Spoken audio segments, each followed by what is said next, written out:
biologist. I'm a biologist with the Texas Department of Transportation, TxDOT, Environmental Affairs Division, Natural Resource Management Section.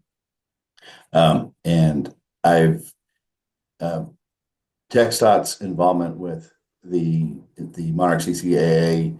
The heavy lifting of that was done by our maintenance division, Sam Blinsky in particular, and I just sort of helped with the some of the Section 7 review of it, and then where we reaped the benefits of membership or participation.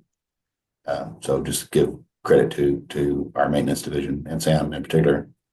So next slide, please.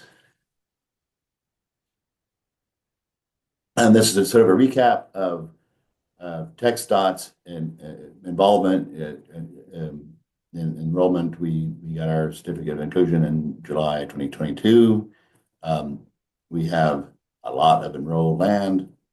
We have a lot of highways, and the CCAA covers virtually all of our on-system lands, including all the mowable rights of way. The adopted acres, and that's a maintenance thing where there's a monitoring requirement of sampling, and we've been doing very well with that. I think as far as the number of stems and of pollinator plants and milkweeds, and the covered activities are importantly for the maintenance division is just the normal routine maintenance, but also important for construction side of things. It covers modernization and construction, and it covers projects that are substantially within the footprint of existing infrastructure. So basically, we've interpreted that and been told to interpret that as if it's mostly within existing right of way, it's covered by the CCAA. And that photo there, that's what our highways look like all the time, everywhere. So, okay, next slide. This is just sort of a scale, a graph to kind of indicate the scale of the number of projects that we've had. And it's just been really crazy the past few years. Hopefully, it's slowing down a little bit, but we, 500 to 600 projects cleared, NEPA cleared each year, and those are not counting.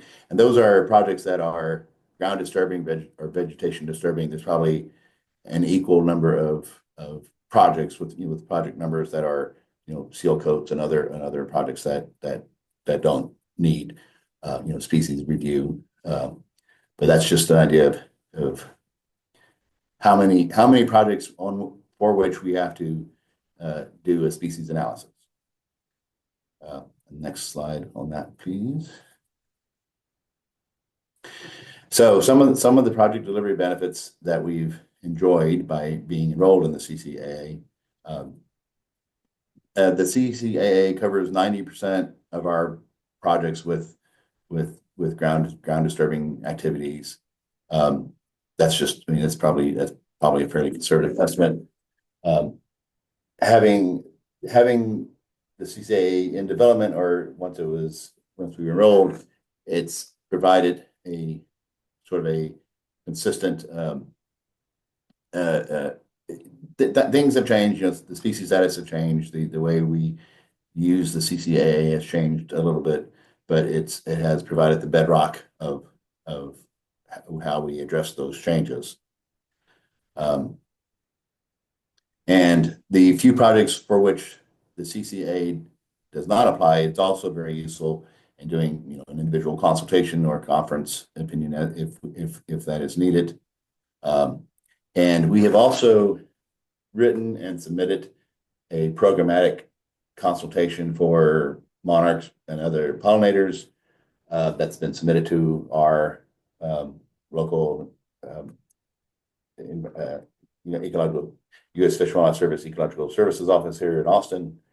And that's kind of been just sitting there. It's kind of been a low priority due to just the overall number of other consultations that we've had.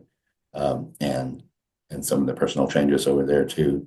But basically, we kind of took the CCAA framework and put it in a different wrapper. So that was useful to have it kind of off the shelf. So the next slide, please. So this is that same graph of our number of projects and a little bit of a timeline of the CCAA, the species status from U.S. Special Wildlife Service, and how we've been using it. I think probably most people know that. So it's been, like I said, it's been sort of changeable and evolving, and it's been not without hiccups, but it certainly provided an easy way to address these changes as they happened instead of starting from scratch each time. So then the next slide, please. And this is so for each project, TxDOT has 25 districts around the state, and for each project that's not an expedited CE that has going to have some ground disturbance or vegetation disturbance, they have to do species analysis and determine if it's going to impact any state or federal listed species, and if so, what needs to be done to address those impacts. And we've used the Monarch CCAA as once again as a sort of the framework, the bedrock of our guidance, and that's just at the bottom of that slide is the what we have in our toolkit, environmental toolkit for our districts to use when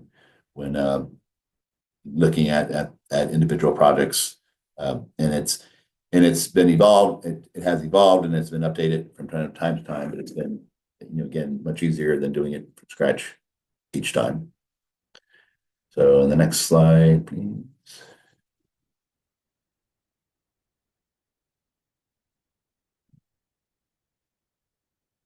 Oh, that's good. Okay. So the current status of the species is proposed, and our current instructions are if we have a project that may affect a proposed species, and that's the only species that it will impact, then we will not do a conference at this time, just because of workload and personnel issues. So in the case of the monarch, if that's the only species that may be impacted, we can just reference the CCAA and kind of move on. If there are other species that do require a consultation, and the monarch is also it would be impacted by that same project, we don't have to do the full species analysis and impacts analysis and mitigation analysis. We just kind of refer. That's the sort of our cut and at the bottom there in the blue boxes are sort of cut and paste. How we address monarchs for consultations for other species. So that's very convenient. So next slide. I think there's one more maybe. Yes. So and this talking about how in the upshot, it's been extremely useful from a construction point of view for a NEPA clearance, from a NEPA clearance point of view. It's hard to quantify the time and money saved, but sort of back of the matchbook calculations that we're talking. If we have 500 projects a year, 80% of those might impact monarch or their habitat, and most of those are covered by the CCAA, and a conservative estimate of how much it would cost to contract a BE or BA, that's $77.2 million. Of course, had there not been a CCAA and the species were to be listed or it's proposed now, some other mechanism, no one could have handled 360 plus additional consultations, a year. I mean, we're doing, we're backing up with, a few dozen per year as it is. So there would have been some other mechanism, some programmatic or something to do that. But again, we kind of just took the CCAA off the shelf and just used it. And it's been uh, extremely useful. Put it that way. I guess that's kind of hard to quantify, but we are glad we did it. And I think that's about it. As questions. Thanks, John. That was really helpful, and I think this, shows a really strong case for joining the CCA. So appreciate you, yeah, sharing the info. And yeah, does anyone have any questions on this process and, anything related to TxDOT's recent NEPA work and how they've leveraged the Monarch CCA?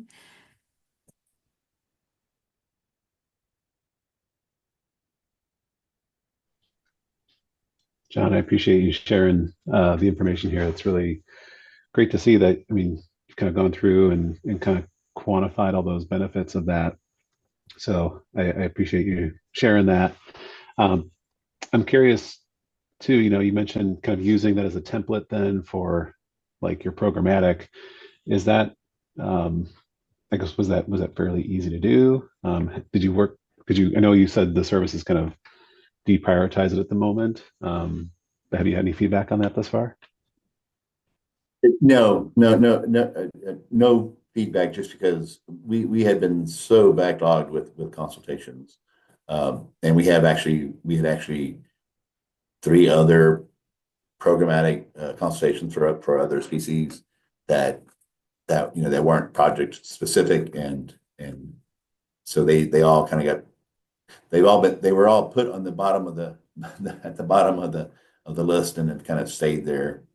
Um, that's lightening up a little bit now for a few different reasons. We broke that backlog that we had, and hopefully some of these will move forward. And no, we really haven't had any feedback other than saying go ahead and send it, but we're not going to look at it, until, some further time, and that's been a number of months.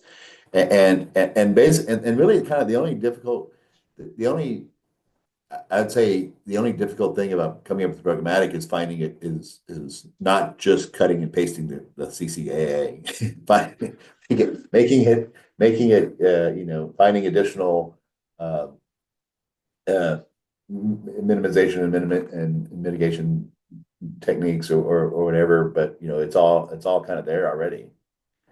Yeah.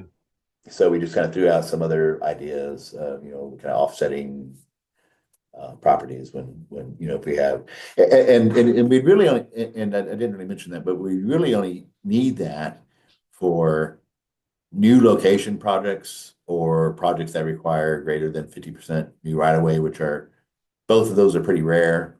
Uh, um, but we have used it. I mean, we have consulted on the Monarch um, a proposed species. But the current direction, we have included the Monarch in consultations as a proposed species when there were other endangered species, fully endangered species, on which the project needed to be consulted. Our current instruction now is basically to not do that till further notice, and, because they just don't have the bandwidth to do conferences. Sure. Sure. There's enough full blown consultations to deal with. But again, we're kind of catching up on that, so hopefully that will. Yeah, that was gonna be my other question for you. And again, if people have questions, feel free to chat them in, come off a mute, raise your little Zoom hand, whatever. But John, my other question was with the staffing changes we've seen in the service. I guess you know, have people who've transitioned in been aware of the CCAA, and has that transition been easy, or has there been kind of other kind of communications you've had to have or education to kind of maintain that consistency? I would say with the most recent staffing changes or reduction, essentially, I mean, I guess the most critical thing is that for proposed species, we are not doing conferences. So in that sense, the CC, it's all kind of, at least momentarily, kind of irrelevant for the time being. Prior, about a year or so ago, in fact, I think we talked about this at the conference at Lady Bird Johnson Wildflower Center. We had a new uh, head of the Austin Ecological Services Office, and that person kind of had a different interpretation of the CCAA. Um, and whereas if we were doing a consultation for something else, kind of we have to do a full-blown consultation on the Monarch as well. And we said, we made the argument, well, no, that's kind of the point of the CCA, and we got that straightened out. But that was just just a new person in a new position. Yeah. And that ended up being not a problem. Great. That's great to hear, because sometimes those transitions can be times of re-education and kind of reestablishing what the norm is, and I appreciate that. I think it's a little I don't really quite understand why. I can speculate maybe, but lately consultations have been flying back and forth, have been being cleared in really record time. Some of them, I mean, which is good. I mean, part of that is that we had some really big, gnarly consultations that took a lot of time to review, and behind them, other things kind of got backed up. And once we were fully staffed with our transportation liaisons at Fish and Wildlife Service, we kind of broke that logjam pretty much once and for all. But now, these sort of less complicated, less impactful consultations are going through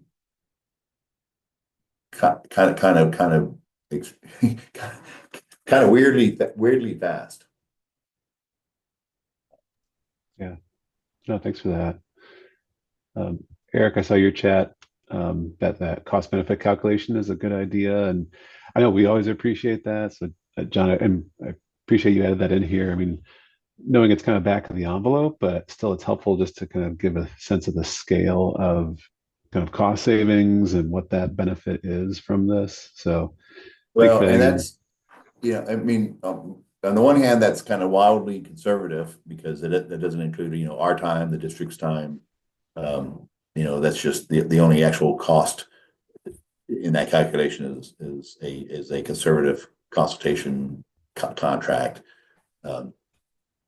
But again, but then on the third hand, we probably would have found, we probably would have been using some sort of programmatic or something had we not had the CCAA. Sure. But that is helpful still. So I think anybody else too, if you've kind of gone through an exercise like that, or if you do go through an exercise like that, that's helpful for us to know, just because that helps us when we're communicating with the service or with other partners to illustrate what that cost savings can be. So thanks for that, John. And I said someone asked if I can try to put the link. I can put our guidance document if someone wants to see that. I can put that in the chat.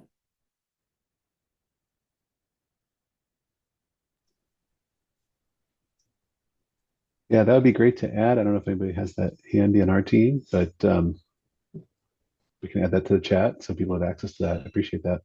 Yeah. Any other questions for John?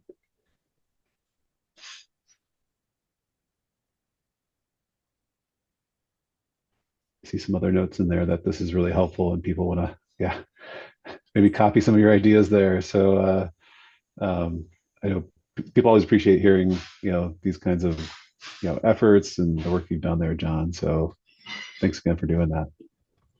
Yeah, and as I always do credit to Sam and the maintenance division for doing the heavy lifting and all this. So